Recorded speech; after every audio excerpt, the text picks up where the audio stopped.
Plongeons dans un océan de connaissances où nous décodons les mystères invisibles. Aujourd'hui, nous explorons le sujet des maladies rares en Inde.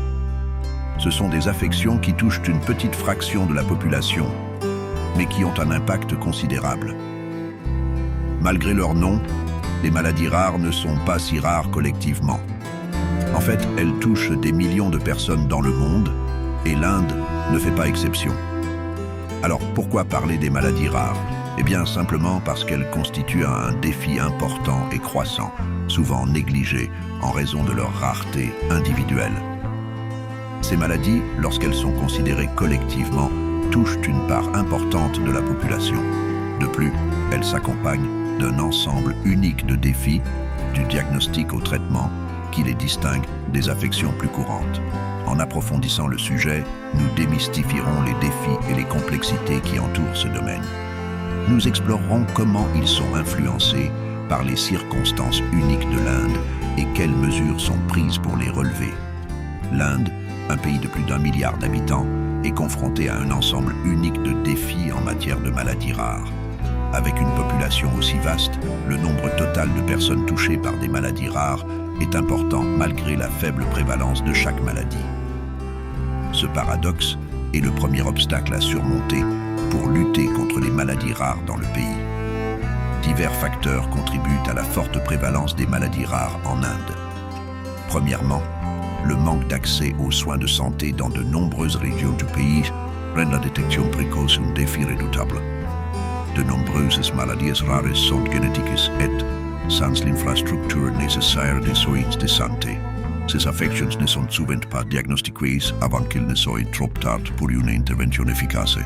Deuxièmement, la consanguinité ou la pratique du mariage entre membres d'une même famille ou parents proches est assez courante dans certaines régions d'Inde. Cela augmente les chances que des maladies génétiques rares soient transmises à la génération suivante. Troisièmement, la vaste diversité génétique de la population indienne joue également un rôle important. Avec tant de groupes ethniques et de sous-populations distincts, la composition génétique de l'Inde est incroyablement diverse. Cette diversité peut conduire à une prévalence plus élevée de certaines maladies rares spécifiques à certains groupes génétiques. Mais les défis ne s'arrêtent pas au diagnostic.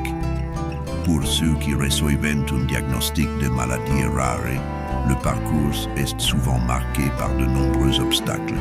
Un traitement approprié est souvent hors de portée en raison du coût élevé et de la rareté des ressources médicales spécialisées. Il existe également un stigmate social important associé à ces maladies, ce qui conduit à l'isolement et à la discrimination. La charge financière liée à la gestion d'une maladie rare peut être écrasante, les traitements étant souvent coûteux et non couverts par l'assurance. Les familles peuvent se retrouver en difficulté financière. Cela aggrave encore les défis sociaux auxquels sont confrontés ces individus et leurs familles. Comme nous le constatons, la lutte contre les maladies rares en Inde n'est pas seulement médicale, mais aussi sociale et économique.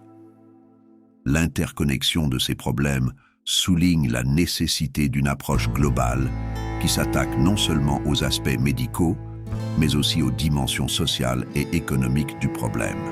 En approfondissant ce sujet, nous explorerons quelques-unes des maladies rares courantes en Inde et les initiatives prises pour les combattre. Les maladies rares sont comme des étoiles dans le ciel nocturne, individuellement distantes, mais collectivement illuminantes. Braquons les projecteurs sur quelques-unes de ces maladies rares répandues en Inde. Tout d'abord, la maladie de Gaucher. Cette maladie génétique est caractérisée par l'incapacité du corps à décomposer un certain type de graisse, ce qui entraîne son accumulation dans divers organes. Les symptômes peuvent varier de la fatigue et des ecchymoses à une hypertrophie du foyer et de la rareté. Malgré sa rareté, la maladie de Gaucher a une empreinte importante en Inde, principalement en raison de la diversité génétique. Ensuite, nous avons la fibrose kystique, une maladie héréditaire qui affecte les poumons et le système digestif. Elle se traduit par la production d'un mucus épais et collant, qui peut entraîner de graves problèmes respiratoires et digestifs. Bien qu'il existe des traitements disponibles, la maladie réduit souvent l'espérance de vie des personnes touchées. La thalassémie, une maladie du sang qui oblige l'organisme à produire une forme anormale d'hémoglobine, est également répandue. Cela peut entraîner une anémie, une fatigue et des complications plus graves. En Inde, la forte incidence de la thalassémie est souvent attribuée au mariage consanguin. L'hémophilie, une maladie rare où le sang ne coagule pas normalement, représente un autre défi. Les personnes atteintes d'hémophilie peuvent saigner plus longtemps après une blessure ou saigner à l'intérieur, en particulier dans les articulations. Cette maladie est observée dans tous les groupes ethniques et l'Inde ne fait pas exception. Enfin, la maladie de Niemann-Pick, un groupe de troubles génétiques graves qui affectent la capacité du corps à métaboliser le cholestérol et d'autres lipides. Cela peut entraîner divers problèmes, allant des retards de développement chez les enfants aux problèmes neurologiques graves. Chacune de ces maladies, bien que rares individuellement, a un impact collectif sur un nombre important de personnes en Inde. Les symptômes varient considérablement, tout comme les causes, mais elles partagent toutes un point commun. Elles présentent d'immenses défis pour le diagnostic et le traitement. La prévalence de ces maladies en Inde souligne la nécessité de meilleurs soins médicaux, d'une détection précoce et d'options de traitement accessibles. Chacune de ces maladies présente son propre ensemble de défis et, ensemble, elles constituent un problème de santé important en Inde. Face à l'adversité, l'action est le phare de l'espoir. Plusieurs initiatives sont en cours pour relever le défi des maladies rares en Inde. L'une des principales mesures est le Programme national de maladies rares du gouvernement indien. Cette initiative vise à fournir une approche globale pour prévenir, identifier et gérer les maladies rares. Le programme vise à améliorer la santé des personnes touchées par ces affections en augmentant l'accès aux diagnostics et aux traitements appropriés. Il s'efforce également de sensibiliser les professionnels de la santé et le public aux maladies rares. Cependant, comme tout projet ambitieux, il n'est pas exempt de défis. Il s'agit notamment du coût élevé des traitements, du manque de professionnels de la santé qualifiés et de la nécessité de davantage de recherche pour mieux comprendre ces maladies. En plus des efforts du gouvernement, les organisations non gouvernementales, ONG, jouent un rôle crucial dans cette bataille. Leur travail consiste à sensibiliser aux maladies rares, à soutenir les patients touchés et leurs familles et à défendre de meilleures politiques de santé. Par exemple, l'organisation ODI, qui œuvre pour les maladies rares en Inde, en fait partie. ODI travaille sans relâche pour autonomiser les patients et leurs familles en leur fournissant des informations, des conseils et du soutien. Une autre organisation, l'Organisation indienne pour les maladies rares, vise à rassembler les patients, les soignants et les professionnels de la santé pour créer une communauté de soutien pour les personnes touchées par les maladies rares.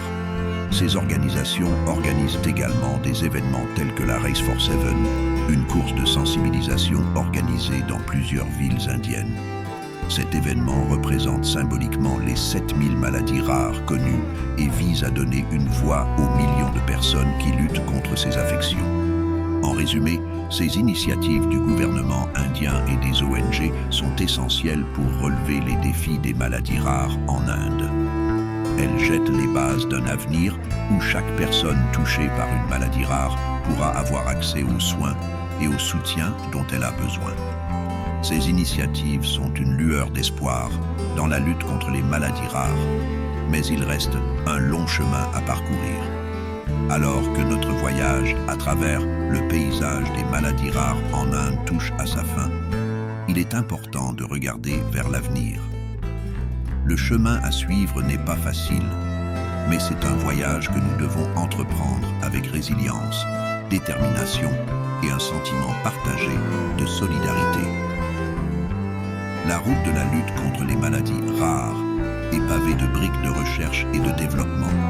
C'est par l'exploration scientifique implacable que nous découvrirons de nouveaux traitements, thérapies et, potentiellement, des remèdes. Il s'agit d'un processus continu, un cycle d'apprentissage et de désapprentissage, d'essais et d'erreurs, de progrès et de contretemps. Mais chaque pas en avant, même petit, représente une victoire dans la lutte contre ces maladies. Cependant, les efforts de la communauté scientifique à eux seuls ne suffisent pas à relever véritablement le défi des maladies rares. Nous avons besoin de politiques publiques solides et efficaces. Nous avons besoin de politiques publiques solides et efficaces. Nous avons besoin d'un gouvernement qui ne soit pas seulement conscient du problème, mais qui s'engage également à le résoudre. Nous avons besoin de politiques qui donnent accès à des soins de santé abordables, qui soutiennent la recherche et le développement et qui protègent les droits des patients et de leurs familles. Mais peut-être que l'élément le plus crucial dans cette lutte, c'est nous, la société. Nous devons nous renseigner sur ces maladies. Nous devons éliminer le stigmate qui leur est associé.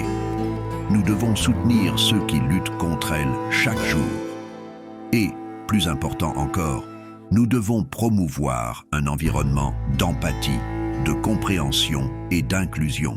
Les maladies rares ne sont pas seulement un problème médical, elles sont un problème social, un problème humain. Elles affectent non seulement les patients, mais aussi leurs familles, leur communauté et finalement, nous tous. La lutte contre les maladies rares est, en essence, une lutte pour une société plus saine et plus inclusive. Nous avons un long chemin à parcourir, mais à chaque pas que nous faisons, nous nous rapprochons d'un monde où les maladies rares ne sont pas une condamnation à mort, mais un défi à relever, où chaque personne, quelle que soit sa condition de santé, est traitée avec dignité et respect. En fin de compte, la lutte contre les maladies rares est une lutte pour une société plus saine et plus inclusive. Ensemble, nous pouvons faire la différence.